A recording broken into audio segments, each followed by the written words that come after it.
亲爱的观众朋友们，大家好，欢迎大家来到天津卫视大型情感节目《爱情保卫战》。接下来，我们一起认识一下我们强大的情感疗愈团成员。Hello， 大家好，我是咨询师周小鹏。爱情需要用心感受，好的爱情保鲜需要用心学习。大家好，我是董卫军律师。那么我将从法律的视角给大家去解读爱情里的是非曲直，守护每一份真挚的情感。大家好，我是莎娜。我们老说呀，越成熟好像越难爱上一个人，其实不是的，是我们越成熟越能分辨这到底是不是爱。大家好，我是你们的老朋友曲伟。爱一个人就是你尽力而为，但仍觉亏欠。大家好，我是吕阳。在爱情的命题里，心动从来都不是答案，心安才是。接下来呢，我们就要有请我们今天来到节目组求助的两组嘉宾，来，掌声有请他们。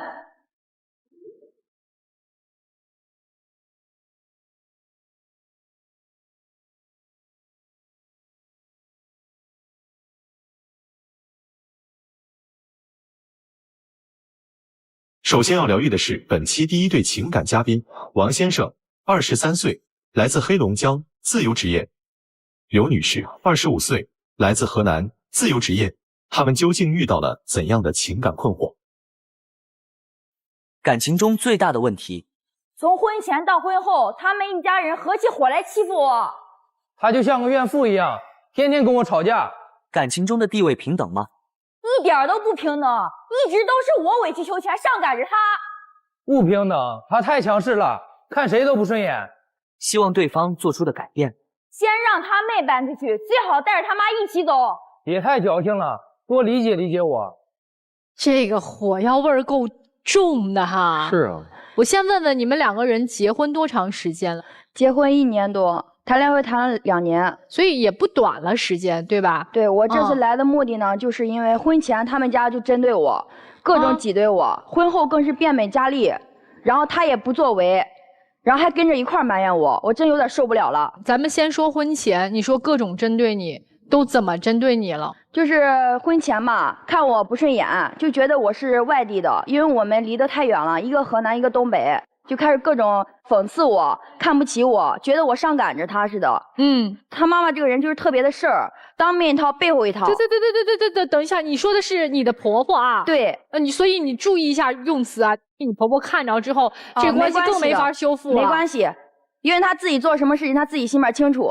到底做啥事儿了？有一次我们不是刚谈2年嘛，刚好赶到过年的时候，然后我们俩是准备要结婚。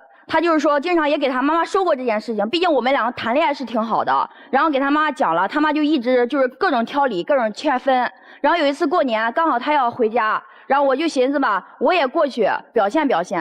然后没想到转天他妈妈就直接开车把他给接走了，也没有正眼看我一眼，把我一个人留到天津自己过年。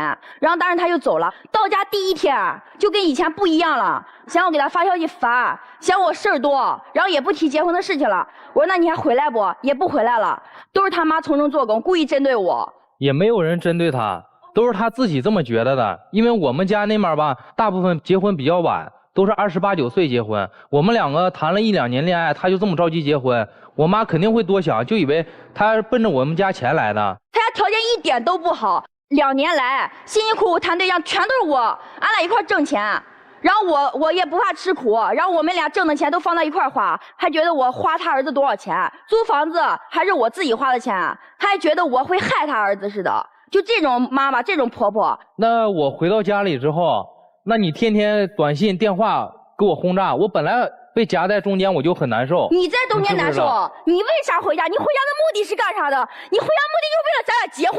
现在跟我说你们俩没有30多岁才结婚呢，那你早干啥去了？你不要再欺骗我吗？我为了你，我在天津等你，我一个人在天津等你，我都没回家过年。本来我们商量好的，还要再继续在天津工作，一块上班。他回到家以后他就不来了，那明白这不又不想跟我在一块了吗？那最后，然后我就给他说，我说那你不来天津了，那我怎么办？他说那你要想跟我在一块，你就回来找我。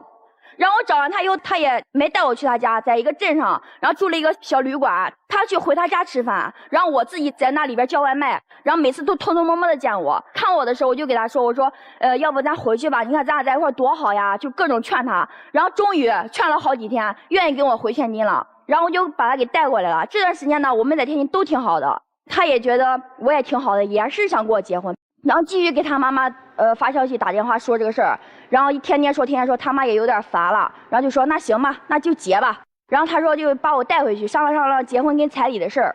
然后我过去拿了好多东西，还嫌我拿东西不好。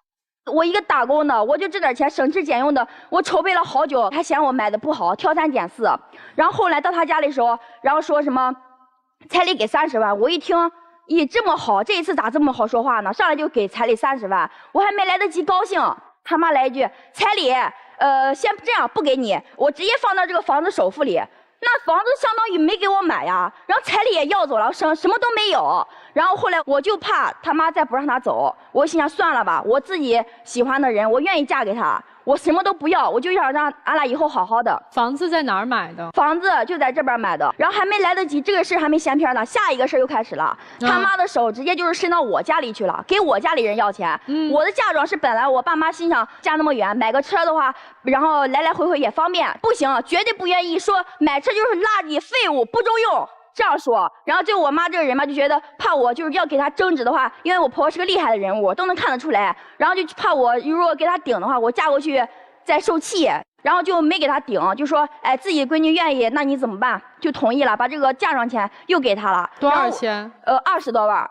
20多万给谁了？然后也放到这个房子里，给我婆婆了，然后放到这个房子首付了。这个房子的首付，也就是说用了你的彩礼，用了你的嫁妆。对。房子的名字写的是谁的呀？写的我们2个的。哦，我还有一个问题啊，就是姑娘，就是这个已经都这么别扭了，你怎么就一定要嫁呢？我就相中他了，然后他本来就是一开始是不同意我，往各种对他好，然后我照顾他，因为他比我小嘛，我一直都感觉就是他比我小，我什么事都让着他。然后他也对我好，他也挺体谅我的。然后后来去办结婚证，办完以后，他家里人说，做了饭，想让我们去婆家吃饭，你知道吧？我说那就去呗。到那里说拍婚纱照的这个事情，然后我刚提一嘴婚纱照，然后他妈又不乐意了，又说起来了，说啊拍什么婚纱照，贵得很，你俩那些照片不都挺好看的，比人家拍的还好看，你就用那张照片一张就得了呗，又费钱又没有用。后来我还没来得及生气呢，他二姐又站起来了，他二姐说的更搞笑啊，那要不这样吧，要真想拍的话，就回东北吧，啊东北拍得好，穿个大棉袄，穿大棉裤，在雪地里你俩一打滚，然后牵着手就拍了，然后他们全家人哈哈一顿搁那大笑，把我当成小丑，把我当成傻子一样。因为我二姐也是跟你开玩笑的，也没有说真的就让你穿着花棉裤在大雪地里拍照，那能叫开玩笑？那是开玩笑吗？那根本不叫开玩笑。那这些事儿咱俩也可以自己回家说吧，你没必要就是说在饭桌上一撂筷子就不吃了，拿上衣服摔着门就走。我的确是不高兴了，没有错，是因为这个桌子好像是让长的，我坐这边，他们全家人在一块夹菜，我够不到。他有点良心，给我夹了1颗虾，就1个虾，给我夹到我碗里。他妈妈的眼睛就这样，就跟那个牛眼似的瞪的，都要把我瞪死了。我还好意思跟他吃啥呀？我就是不高兴，跟谁身上谁都不高兴。后来这个婚纱照也拍了，是我拿我自己的工资拍的，然后拍完以后，他非得跟他妈妈分享，看呗，又开始指指点点，这个讲究那个讲究的，又说我败家啊什么的，各种难听的话，开始挤兑我了，说什么啊拍这么多干啥？不浪费钱吗？什么东西都要掌控，什么东西都要阻止，我就觉得他妈就是一个控制狂。最后婚礼办了吗？婚礼办了，然后之后呢，婚房不也是快要下来了吗？他们一块在院子里，我在屋里，婆婆直接就推门就进去了，就开始骂我，不当着他儿子的面，终于暴露本性了，开始骂我丧门星，什么各种难听的话，就骂的那些话，我今天就是在这里，我没办法给大家说，就有多难听，我这辈子也就听过这么难听的话了，骂的超级难听。然后我刚开始给他吼一句，给他吵一句，他蹲门进来了，给我大吼大叫，甚至要动手打我，我气得我就回娘家了。那你也不能一进门怒气冲冲的，然后就跟长辈吵吧，他再怎么地，他也是你长辈吧？你是什么都不知道的情况下，你还对我大手大脚，差点打我嘞！你当时你都不知道你那个表情是什么样子。来，姑娘别激动啊，稍微稳定一下情绪。后来我回到娘家以后，过了2天，然后我又开始想他了，也赖我自己，我又开始放不下他了，我开始担心他。你也知道，然后我又开始回去找他，我说我给他妈道个歉吧，我给他道歉来一句，我绝对不可能原谅你的。我也不会原谅你的，而且我也不会让我儿子原谅你。你等着，就这样的语气，这样的表情，又接着来一句啥？说你要道歉，你就给你二姐道歉去吧。我没得罪二姐吧？我都不明白了。你声音那么大，你吓着我二姐，难道你不应该给她道个歉吗？你二姐多大年龄了？你二姐比我大10几岁，能吓着她小孩子啊？我能给她吓着她？你脾气那么暴躁，嗓门那么大，我就问你，谁吓不着？我就问你，你妈跟恶龙咆哮似的骂的我的时候，怎么没吓着你二姐？我一张嘴说话就吓着你二姐了，咋不说你们一家人全家人合计回来就欺负我？来，谁都想在我头上踩一脚。姑娘别着急，别着急啊！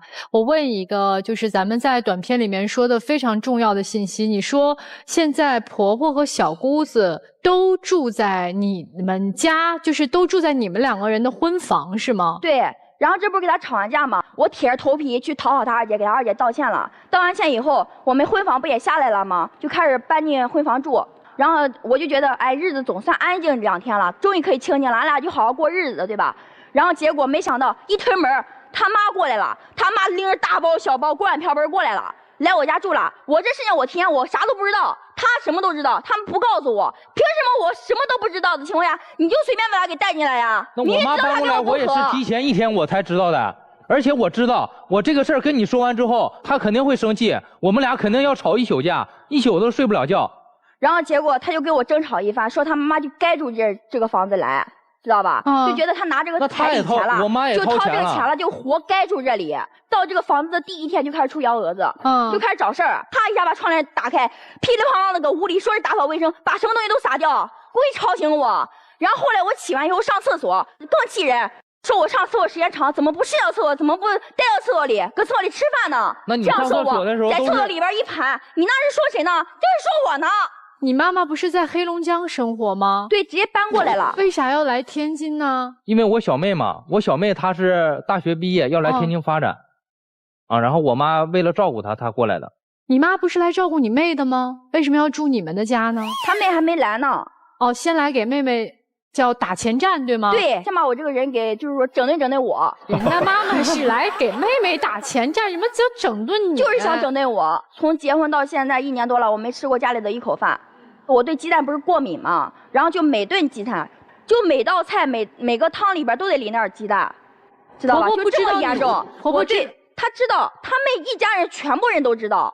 然后我对鸡蛋过敏的严重性就是吃完以后浑身我就得上医院那种。然后他妈还继续做鸡蛋，这如果一旦误食的话，这是有生命危险的呀！所以这叫害我。我不相信婆婆，如果她真的有意见，她不会恶毒到这个程度，对吧？我今天带证明过来了，口说无凭，咱证据一下，知道吧？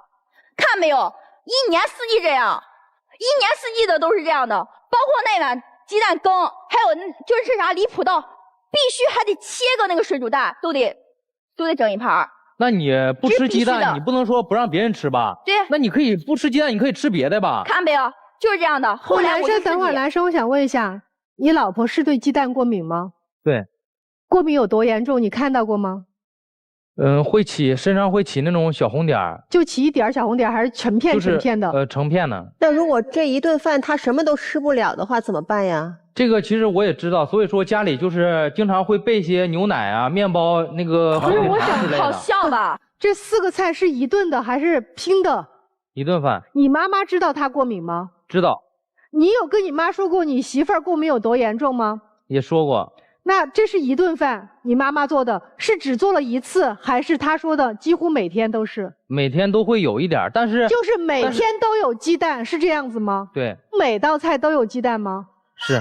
然后后来呢，我吃不了，我就自己做，我自己做点总行吧？不行，你自己做饭啊！一家人在一块吃饭，你非得另起小道，你摆什么谱？你怎么那么拽？我不能饿着吧？那我就点点外卖。不行，你乱花钱，你不是过日子的人。这1年下来，我基本上都是在外面对付一口吃。然后后来就因为这个事情一直吵架，天天基本上吵架，我还生气，然后又吃不上热口饭。然后后来呢，我就生病住院，然后做了胃镜。这是我在那躺着，然后全麻还没有醒呢。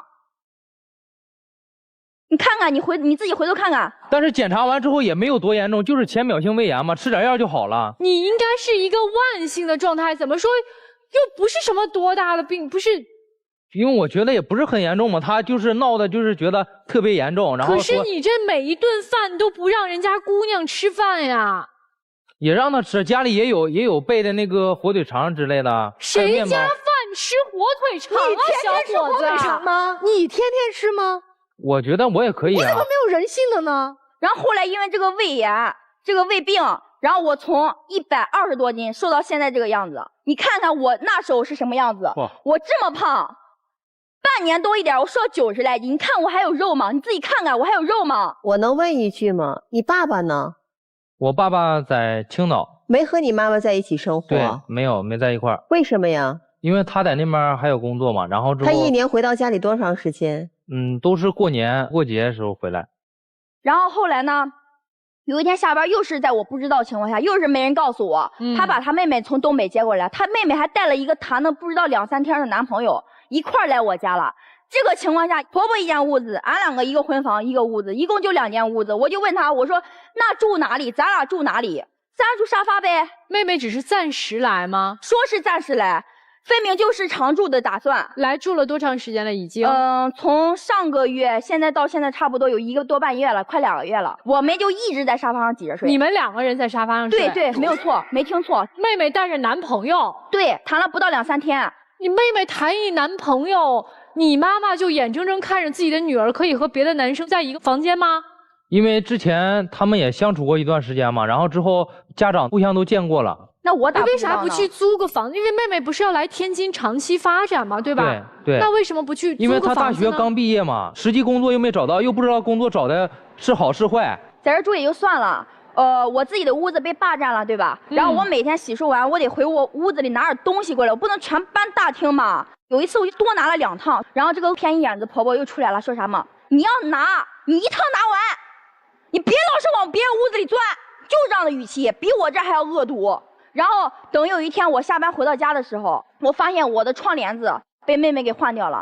因为这个窗帘对我意义我感觉非常大。这个窗帘是我从娘家带过来的，从河南带过来的，所以我每次看这个窗帘都觉得我很想家。他给我换掉了，他知道，他还不阻止，也没人给我说一声。那你一个当嫂子的，我妹妹换个窗帘怎么了？这是谁的家呀？那她也是我妹妹啊。她是谁的家？这是我问你的。我的天哪！谁的家？是我们。你们的家？那她凭什么换？因为她我妹妹嘛。她你妹妹就能随便换吗？她也是个当嫂子的，换个窗帘也不用我们掏钱。你和你老婆的家跟你妹和你妈没关系啊。姑娘，是这样，婆婆录了一段音频的内容，咱们先来听听婆婆的这个音频的内容是什么，好不好？好，来，我们一起来听一下。我这个儿媳妇啊，可真不是省油的灯啊！为了给她买婚房啊，可把我累坏了，大半生的积蓄呀，我都给了她了。你说她怎么做的呢？从来不把我这个婆婆呀放在眼里。自从她和我儿子结婚了之后哈，连装都不装了。这不这几天天天跟我儿子叽叽叨叨的，他不就是想赶我们走吗？人家都说呀，长嫂如母啊。为了娶她呀，我把我姑娘的嫁妆都搭进去了。我姑娘就在这住2天，哎呀，她这个不乐意呀，真是个白眼狼。看到没有，这很温柔了。我能听到这样的话，我就觉得很温柔了。她平常对我的态度比这要恶劣10倍。婆婆刚才说到她把大半生的积蓄都给你买婚房了，是这么回事吗？她给的彩礼不是30万吗？对，她也没给我也没捞着，直接放到房子里了，是付的首付。后来她又提到说，把她闺女的准备的嫁妆钱也给我了。那我是拿我们家的嫁妆钱，我的嫁妆钱填到这个房子里的。然后后来这所有的钱都是我还的。今天你来我们节目，你的诉求是什么，姑娘？我想让她妈走，不要让她妈在这住了，再住真的是我感觉要死人了。那妹妹呢？妹妹也跟着一块走，妹妹更别提了，我受不了了。男生的诉求呢？我想就是让他多理解理解我。不是，意思就是你妈和你妹妹不走，对吗？对。如果这事儿谈不拢，你们俩离不离婚？离。好了，明白了。我们先问一下今天同样来求助的周先生和厉女士，你们2个人听完他们俩的事儿，生气吗？我就认为这个婆婆呀，既然都已经结婚了，就是多一事不如少一事嘛，对吧？孩子的事是孩子的事，完了她就是在里边掺着，我就感觉我挺心疼这个女嘉宾的吧。你觉得婆婆有点过分，对吧？对，多少有点过分了。就不应该跟老人在一块过，老人和年轻人的生活习惯什么都不太一样。姑娘走吧，我觉得没有什么可调的呀。我想让他改变。哎呀，我的天，你想什么？他放不下，他放不下。你知道人有一件事情必须要学会的吗？面对现实，你要承认自己选错了人。婚姻是选择一个能扛责的人，无论男人还是女人。扛责是什么？扛起来责任。责任在什么地方体现出来？遇到问题的时候，这个人能不能主次分明，知不知道是非是什么？你就看3件事情。第一，妹妹来了，她应该住什么地方？妹妹住什么房间？这是一个最简单的，这个人知不知道主次分明的地方？他不知道，他妹妹也不知道，你婆婆也不知道。窗帘事件，基本的尊重，这是别人的房子，即便我们有血缘关系，但你也是你，我也是我。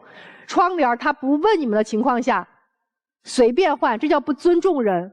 而一个人最重要的必须要学会的事情叫尊重2个字，他没有，在台上就没有，在你们家里更没有，他妹妹也没有，没有任何可调节的。但他之前对我的确是挺好的，我想让他回到以前的他不可能对你好。天哪！我现在告诉你，这1年已经把他的行为表现淋漓尽致了。就你那鸡蛋事件，我刚才为什么要问那么详细？他明明知道你鸡蛋过敏，他刚才说的话是什么？那你吃其他的，吃火腿肠就好了。如果他但凡能说一句，我去给他下一碗面条，我都觉得他有点人性。想想那个照片的姑娘和现在我们看到的姑娘，真正的爱是懂得理解、懂得包容、能够尊重你的，但你没有得到爱，一丝爱都没有。我想说的是，女方这个姑娘是吃亏的，体现在2个方面。彩礼其实它本身就是给女方的，其实那你不动一直是你自己的，你的陪嫁也是，那是你爸爸你妈妈给自个儿女儿的，其实如果不动跟男方是没有关系的。但是你被牵着鼻子放在这个房里了，那对不起，就一下子变成夫妻共同财产了。姑娘，你太没有尊严了，太卑微了。他说那个照婚纱，我认为作为一个女孩子还真是，对吧？你说前面的东西都没有，那我要一个婚纱吧，没有婚纱，婚纱说是自己出钱的，太卑微了。我有一句话叫什么？要么忍，要么狠。你能改变吗？你想什么呢，姑娘？董律，我能替姑娘问您一个问题吗？如果离婚的话，这个房子她能得到多少？那不是夫妻共同财产吗？一人一半。对呀，当然了啊，我们说司法实践上，它就是天然的倾斜女方的，可能你多分10%左右。不是，可是还款都是他在还的呀。那你也是在婚内啊？对，夫妻共同财产。在婚内任何一方，也就是说他能得到60%的房产，差不多是这个意思吧？可能是55%，我说多的话多一点有1成。我为嘛说他太卑微了？他是吃亏的。就是现在不管财产分割上还是感情上，我都是无语的，因为他又狠不下来，他内心深处你一直装着你的爱人了，但是这个对你伤害又是极大的。除非是什么呢？除非是他改，但是我看现在他从根儿上他是改不了的，对，根深蒂固的。对，我本来一开始想说一下这个男孩，但是这个男孩已经真的，我觉得你是整个家庭的一个原生家庭的一个氛围的问题，所以我觉得这个是没有办法去跟你讲清楚一些道理的。姑娘，我只想跟你说几句话。第一句，你瘦成这个样子，浅表性胃炎，就是明天真的被气晕打120到医院，你都是活该，自找的。为什么？人家就非常清楚，你离不开人家的儿子呀。到现在此时此刻还在问说，你能改吗？如果今天你选择继续要和他走下去，奢望着这个男孩能够为你而改变，那就不是人家一家人在踩你，在不把你当人，是你自己不拿自己当人。就是偶尔一个温柔的举动，让你爱他爱到无法自拔。所以你多么的缺爱，我只想跟你说，姑娘，缺爱先自爱。如果你自己都不会爱自己的话，这个世界上没有人会爱你。所以醒醒吧，姑娘！我知道今天叫不醒你，说这些话没有用，但我只是告诉你一句话，记住了。今天如果你选择和他继续在一起，就是你自己不把自己当人，不要再骂人家婆婆了，不要再骂人家妹妹了，不要再骂你老公了，你非要赖着不走啊？那赖谁呀？你有能力离婚吗？我不想离婚。你不想离婚，对吧？所以你没有真正独立的能力。你再发火，你发的火越大，说明你无能，没有这个能力，只能在背后去发泄一下，但听到的人会心里暗暗窃喜，你也就这样，所以你已经被人家就是看透了你的内在。为什么会这样？这是一步一步你自己找的。他压根儿不爱你，但凡爱你，他哪能够忍受你如此被人家步步紧逼？难道他真的不知道谁对谁错吗？当然知道，但是他自己已经站队了，他跟你不是一条心啊。而且他心里笃定你离不开。他的母亲也知道，他的妹妹也知道。所以这个家你存在的价值是什么？你能不能自己争一口气，迈开你的腿，走出这个家门？其他的事情交给律师来办就行了，否则你永远就会如此难看的活着。我以前很开朗，然后很少发火，大家都觉得我是一个特别活泼的小孩。然后但是我不知道为什么，我就是每次说离婚，说完以后我就做不到。你就记住啊，幸福的婚姻你会让你变得开心，会让你越来越好看，越来越阳光。而你呢，和你之前那照片差得太远了，差的不仅仅是体重啊，差的是你的那种状态，没有被人怜爱滋养的那种状态，没有了，没有人疼你，自己疼自己了。这个男人不爱你，所以我没必要跟他说什么，只是我就说一句话，做人要有良心。如果我提到一个家庭当中成员之间彼此的尊重，我觉得都有点拔高了。至少一个家庭当中所有的成员之间应该心里有善意吧。姑娘，我特别想跟你讲，人生这条路不能回头看。你总是在想他过去有多好，但是你要看到他的现在是什么样。你的婆婆之所以会这么控制你，会这么指责你，她的根本其实并不是为了要把你打压成什么样，她是为了强化她和她儿子之间的连接，她是为了让她的儿子不离开她。如果她的儿子真的在这种捆绑之下越来越觉得自己离不开妈妈的话，你要什么都得不到。记住了，做决定的那一刻不要回头看，因为你回头的是过去的你们，它代表不了将来的你们会是什么样。另外，其实我挺想叮嘱男生一句话的，我觉得生命是个过程，人总是要长大的。你3岁5岁离不开妈妈，这我们能理解，你是个孩子没长大。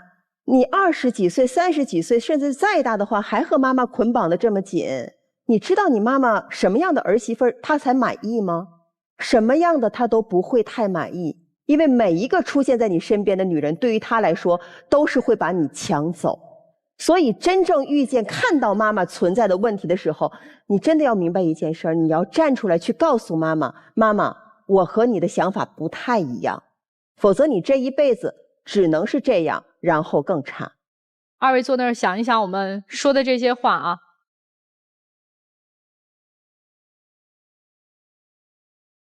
本期第2对情感嘉宾周先生29岁，来自沈阳，自由职业；厉女士39岁，来自沈阳，全职妈妈。那么他们又遇到了怎样的情感困惑？对方最大的问题是什么？他恨不得我天天围着他转，不和别人接触。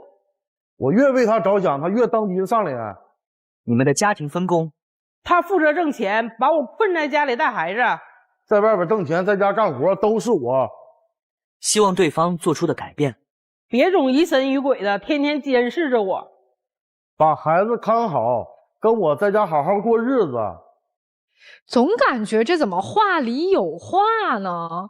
这怎么听着感觉女生要跑似的呢？首先吧，我是2婚的，然后我带着儿子，本来就对婚姻吧我失去信心了。之后遇见他了吧，让我对婚姻又充满希望了。然后不久之后我们就有孩子了。我就合计这是幸福的开始了呗。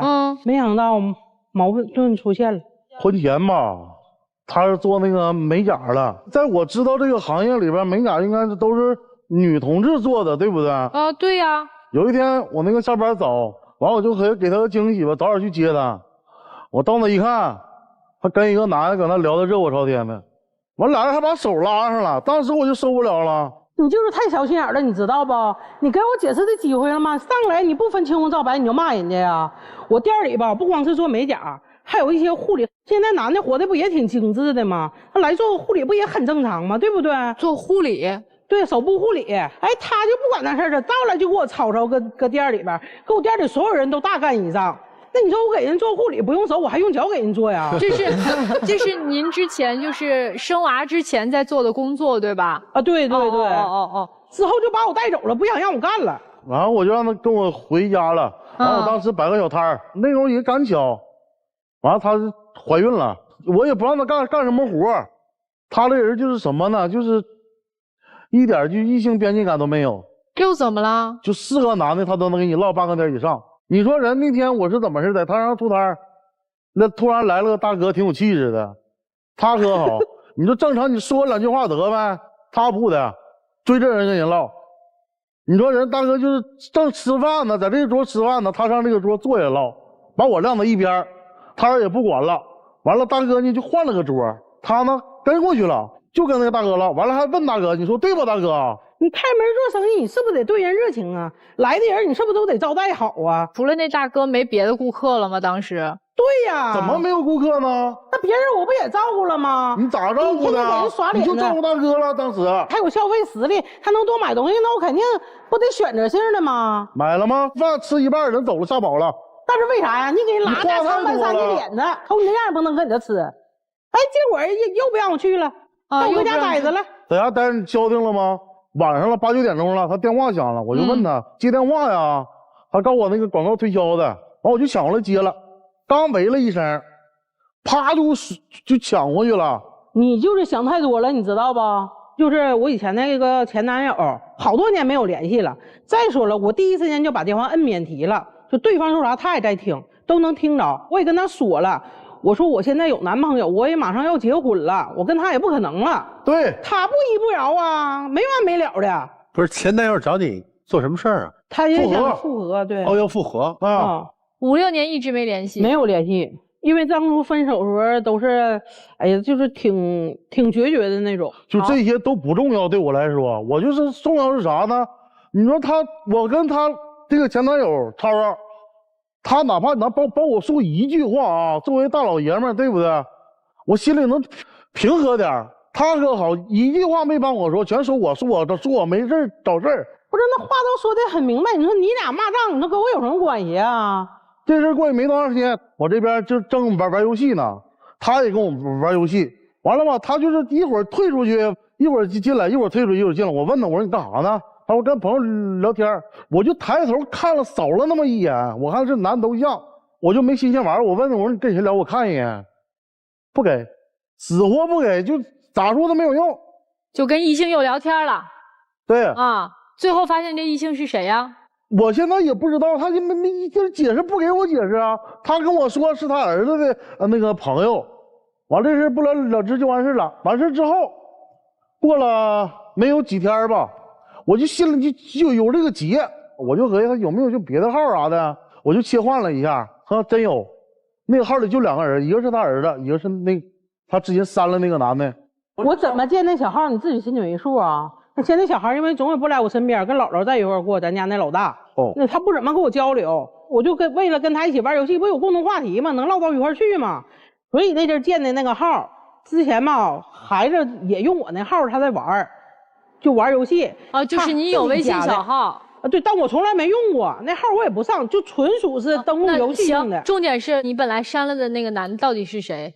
我都不知道，因为不是我加的，是我儿子玩游戏，他可能加的是同学还是朋友。到现在男的女的我不知道，因为我没跟他聊过天，他是误会了，那个人家是个卡通的头像，根本也不是男人的头像啊。再说他就是这样式的，就事儿多。所以吧，我就把这个人给删了，就怕他没完没了的磨叽这个事儿。心里没鬼，你删这干嘛呀？我为什么会呀？他磨叽啊，因为他小心眼儿啊。才不删呀？对呀，删了那不跟我不对症了吗？对呀，我看完你这删不就好了吗？还说我呢，你自己咋回事？你自己心里没数你啊？他又咋的了？他跟他前女友呗，藕断丝连，他还不承认。我问他，妈呀！我说你有前女友？他说没有。结果我在我老婆婆那个视频号上看着了。那个女的在他家大年30在他家吃饭。等一下啊，那谁有个前女友不是很正常的事儿吗？对，你可以承认呐，他不承认呐，我不知道隐瞒什么。为了咱俩的感情，而且我跟你在一起的时候，跟他已经完全没有关系。行了吧，完全没有关系，你说可笑不啊？咱俩结婚当天，哎，他那前女友给他发信息祝福呢，还，你说他俩没有联系，他怎么知道咱俩结婚？我是不是当着你的面把咱俩的事说清楚，把我和他的还有你的，从那天开始到现在，就到如今此时此刻，他跟我联系了吗？没联系吧？我不像你跟那些男的不清不楚的，完了到现在还藕断丝连啊！这就是你安监控的理由呗，是不是啊？什么叫我安监控的理由啊？安啥监控啊？家里现在不都流行安监控吗？啊，他那监控人家是防贼的，他是搁家看着我的。不是你说这话，你上不上良心啊？我在家安了个监控，是我不认识他的时候我就安了。他吧是怎么回事呢？他来家的时候吧，这个监控从来都是没运行过，没工作过。只要他出门，就哪怕下楼买盒烟，他都得把这个监控插上，把网连上。这不是监视我，这是干啥呀？我不在家的时候是你没人照顾你，我怕你磕了碰了，那种刚怀孕。啊，是上厕所时间长了还得给我打电话呢。有一次我上厕所还没上完呢哈，他就撒回来了。哎呀，给我这一顿发脾气，我都不知道因为啥，给我整一头蒙圈。那是我那个我给他打电话不接，发微信不回，在监控里看也没有人，完我就光能听见声音，我就听了什么，亲爱的那个我挺想你了。完了，等过两天我老公不在家的时候你来，是不是这原话？对呀，是原话，没错啊。那你回来可以问呐，回来就给我吵吵，哎，非得要我把那个跟谁聊天那个调出来。我说那调呗，对不对？我也问心无愧。其实是我闺蜜，我们俩之间唠嗑，以前小聚不也很正常吗？这个除了在你们家安监控，还有啥让你觉得？哎呀妈，别提了，给我妈家也安上了。我回我妈家我也得受监视，我就到哪都没有自由，这时刻有一双眼睛在盯着你。在他妈家安监控，跟我一点关系都没有。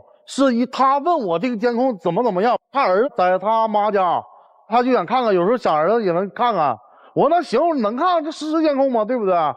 就这么的，我帮他买了一个，他带我去他家安的这个监控。哎呀妈呀，他说的真好听啊！他当初就是忽悠我说啊，你安那个监控啊，你还能看着点孩子怎么地的。结果是那回事吗？他就是看着我了。不是，那你也不是天天回你妈那儿吧？对呀，不是啊，但关键是他安完这个监控以后，我从来没用过呀，都是在他手机上软件，他时刻监视到家里一举动啊。我回家我看不着孩子，你想看的时候是不是我给你看了？那你下一个软件不就完了吗？绑定一个手机，你带绑定的话，你得他的授权你才能来看着共享的那种。刚开始是整过一次，完不知道怎么断网以后，我这个线还是他给我整掉，我就不知道了，我这个就看不着了。他所有事都是给不了我安全感。但凡能给我一点安全，我至于这样吗？你说，在家我现在什么都不让他干，就让他看看孩子。孩子看不好。那天我下班回来了，我就做饭，把屋都收完事了。完了，他吃完饭了，我就这么说，我说那天我正好烟没了，我说媳妇儿，我说你那个看会儿孩子，他就搁沙发植物人似的往那一坐。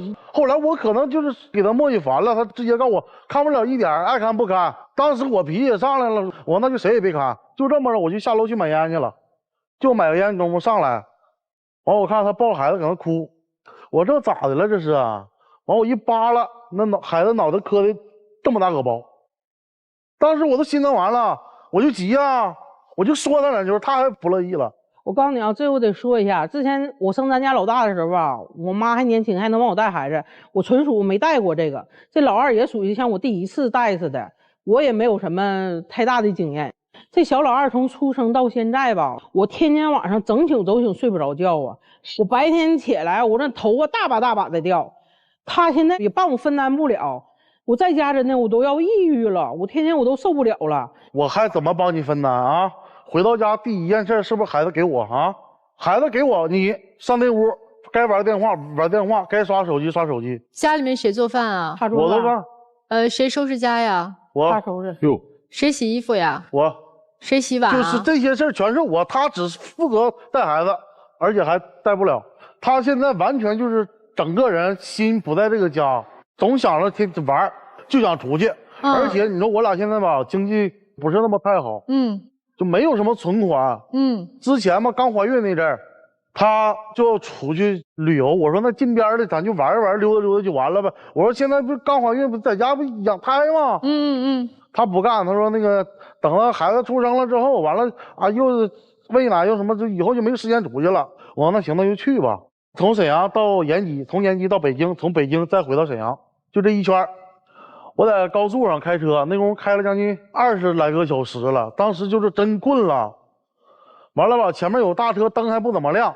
我还开快点，等到跟前我才看见，就是说白了，我这反应速度还可以，一脚刹车定那了，没偏，就这么着没出事。当时我就顺着那个大道就是下高速了，找个地方我就睡觉，我就跟他说，我说咱就别往前走了，不行咱就回家吧。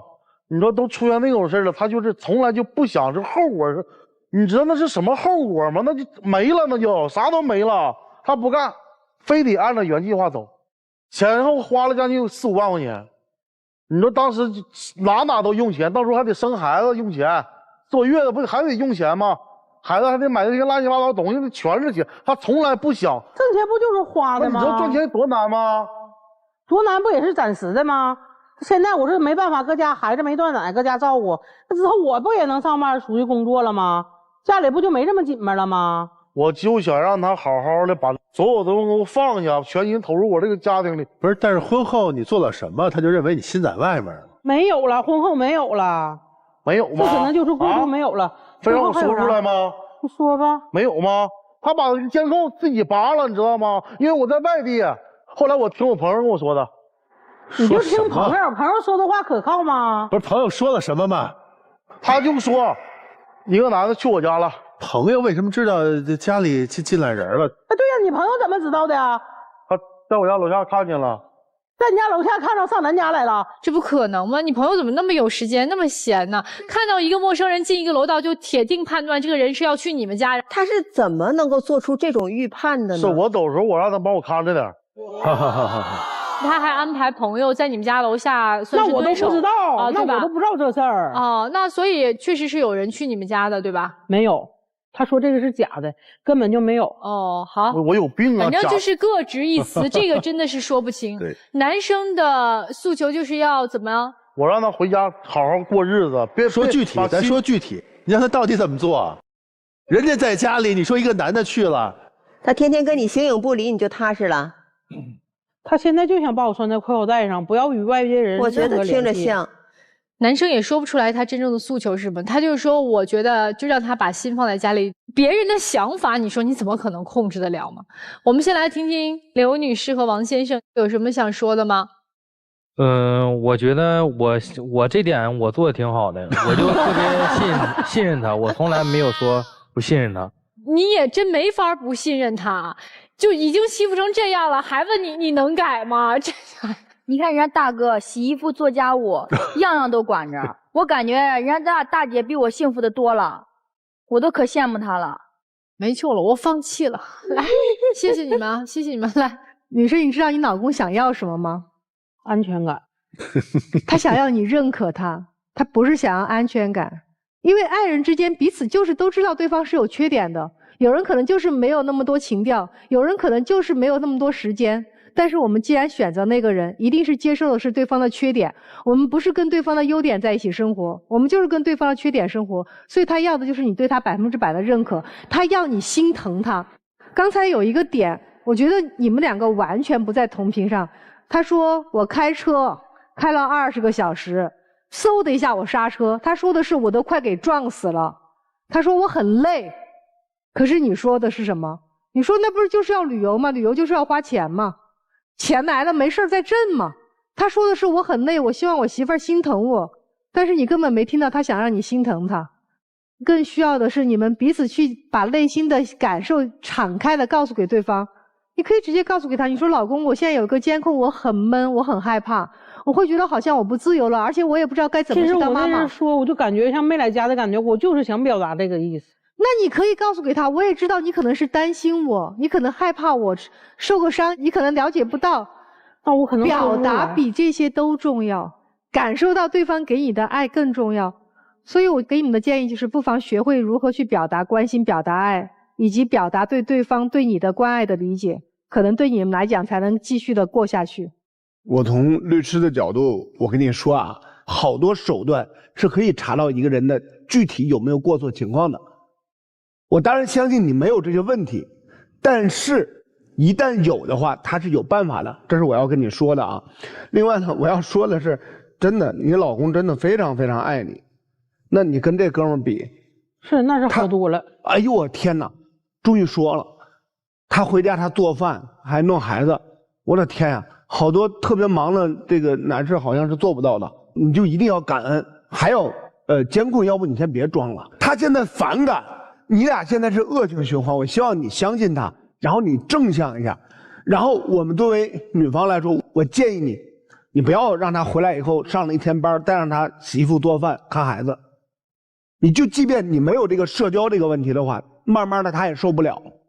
反正我认为你俩不至于的要分开，但是问题很多，每个人都有自己的问题啊。男同志小心眼嘛，他就是比一般的人小心眼，对吧？女同志你又太自由了，对吧？那你俩必须得改，不改的话很难受的。反正我认为都有问题，都改吧。周先生，你以前是被背叛过吗？有，因为有一些历史遗留问题在他心中有一些阴影，所以他会看待女性跟异性的一个边界，他是不同的眼光。比如说你和顾客的正常聊天，他会觉得你就是在谄媚的笑。你比如说给顾客做这个守护，但他看来你们两个人是在拉手，所以他其实在谈恋爱的过程当中就已经给自己埋了一个一个又一个的对你不信任的扣。这些扣可能有一些实际的问题存在，比如就你前男友那件事儿，有一些是他自己加了一些添油加醋的一些想象，让自己陷入到那样怀疑的境地当中。这是我说的安全感，就是两个人相互不信任的这个问题。第二个，为什么你的老公会说他说不出来想让你怎么改，但他就是一直说啊，麻烦你把心思多放在家里面，因为他感受不到你的爱，所以他会说啊，你多把心思放在家里，放在家里。他连你怎么做都说不出来，因为他明确的就能知道，我不知道你怎么做，但我知道你不爱我。我觉得你们两对儿比起来特别有意思，两个极端，这边是男方对女方是完全漠不关心，您是相反的，过度关注。这里面我说我的一个感受啊，就是你所谓你不在家，家里去了男人这件事情，其实是您凭空想象的。因为以您的性格和做事方式，人都进家门了，你还专门叮嘱了一个朋友跟着，这事儿居然你不了了之了，不可能。但你为什么要去说这件事儿？背后的逻辑是什么？逻辑是我内心深处我是不认可你这个人的，甚至人品我不相信，我炸你。他是一个有社交需求的人，你不可能让他只是在家里看孩子，你也不能说你把心给我放在家里就要这么一个结果，不去设定各种具体的事情。所以说你们俩在互相折磨呀，你总是在怀疑自己最亲密的人，你出去工作你怀疑家里进男人，你到了家你觉得他心又不放在这儿，就一起出去玩还觉得哎呀我累得要死，你却不理解我。这种状态就是打着爱的名义再去绑架别人，你侵犯了别人的隐私啊。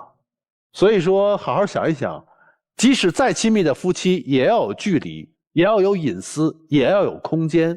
如果连这最起码的一种信任，最起码的一种默契都没有的话，在一起没有任何意义。他不是你关在家里笼子里的鸟，你这个婚姻折断了他的羽翼，还要求他的眼睛不要向窗外看，他做不到。你为什么不去想一想，在你们这段婚姻当中，你的不安全感是哪儿来的？你欣赏他的东西是不是你向往的东西？他和别人努力追着去聊，他是他的生存本能。因为在那样的一个环境之下，他不是说在上一段婚姻当中受没受伤，而是他觉得不管经历什么样的波折，他必须要靠他自己才能好好活下来，而且他有这个本事。现在你告诉他不行，你回家用不着你那些本事，你就回家好好的给我相夫教子，你对他的那个要求，是因为你的能力覆盖不了他，所以你才希望他能够回到你那1亩3分地儿里来。如果真的要把这个婚姻继续下去，我跟你讲啊，你的监控要拆了，跟踪他的手段要去了，手机从此不看了。我就说，就这3点，你能做到吗？你知道这个世界上最大的勇气是什么？是明明被伤害和背叛过，还能付出信任和真诚去好好爱。你们都是带着过去的伤走到今天这一步的，这个伤还要带多久？你们在这个家庭当中彼此成员之间的不信赖，还要传递给孩子多少？你们这个家庭当中现在这个样子，不管她是不是一个合格的妈妈，没有妈妈是100分的，磕了碰了，小朋友成长的过程当中在所难免。不是她不负责，她也在学习怎么当妈妈，她之前都在忙生存，她真正擅长的你不让她去做，你让她去做她不擅长的东西。这个婚姻只有懂得放手，给彼此空间，你们才能喘息。如果谁都喘息不了，这个婚姻到最后会把你们都逼疯的。所以咱们说一句话，能力不到可以，格局不到不行。那么接下来的时间就请2组嘉宾回到转门后，想一想待会儿是否要出来。我给你们这一组嘉宾一个出来的条件。周先生，你要先把家里的监控拆掉。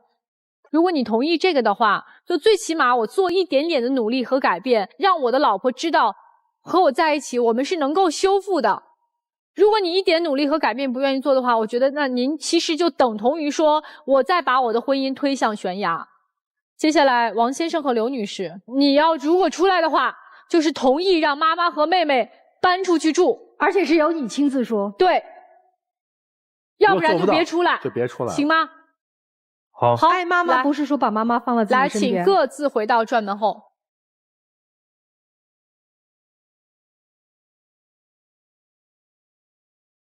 好，我们一起来揭晓答案。3、2、1，请开门。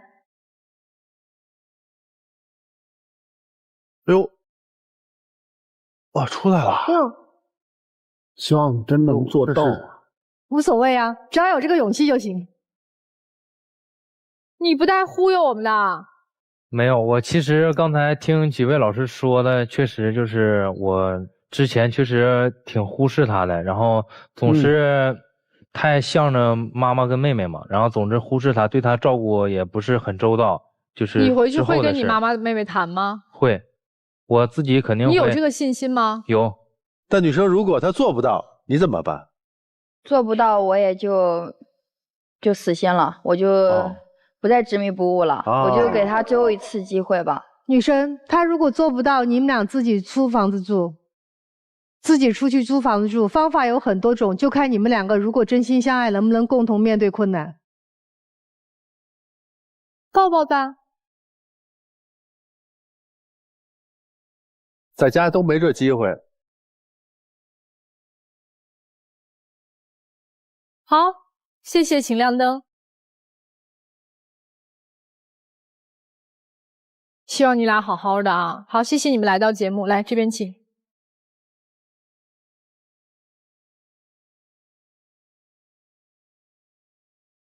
我们接下来期待一下第2组嘉宾周先生和厉女士他们2个人的结果。他们俩出来的条件是拆监控。3、2、1，请开门。哎呦，出来了！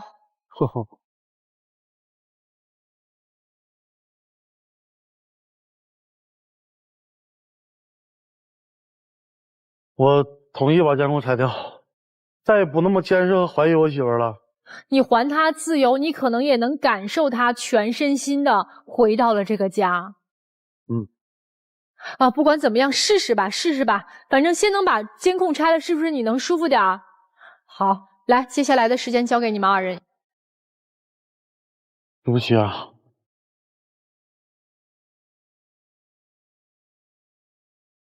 好了，请亮灯。谢谢你们啊，祝你们幸福。谢谢老师。谢谢你们来到节目，来这边请。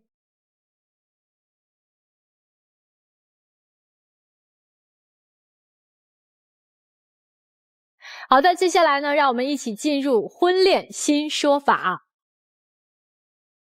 我老公是个老好人，经常背着我借钱出去，不是借给家人，就是借给好哥们，陆续借出去了好几万，至今对方都没还。我着急，我老公就说这钱不要了。我想知道我还有没有权利追回这些借款？这样的老公我还能要吗？这位女士，我告诉你，你还真没有权利去要。因为什么呢？按照民法典第1062条的规定，在婚姻关系存续期间取得这些财产是夫妻共同财产，那么男方和女方都有对这个财产处分的权利。所以说，你老公可以把这个钱借出去。但是如果说你想通过诉讼到法院把这个钱要回来，你还真得需要你老公的配合一块儿去起诉，因为我们的民事诉讼法司法解释的72到74条就是这么规定的。那么说到这儿呢，我要跟你说，你一定要和你的老公好好沟通把这个话呢说到他的心里，让你老公知道，如果说我们的生活里边只要面子不要里子，将来是生活不好的。更何况如果说这个钱我们不去主张就要不回来了，更何况呢还有诉讼时效，如果长时间不去要，那你想要都要不回来。当你说到他的心里的时候，我相信呢他会配合你一块儿去要这个钱的。好了，这就是我们这一期的爱情保卫战了，非常感谢您的收看和陪伴，也谢谢我们各位老师，我们下期再见。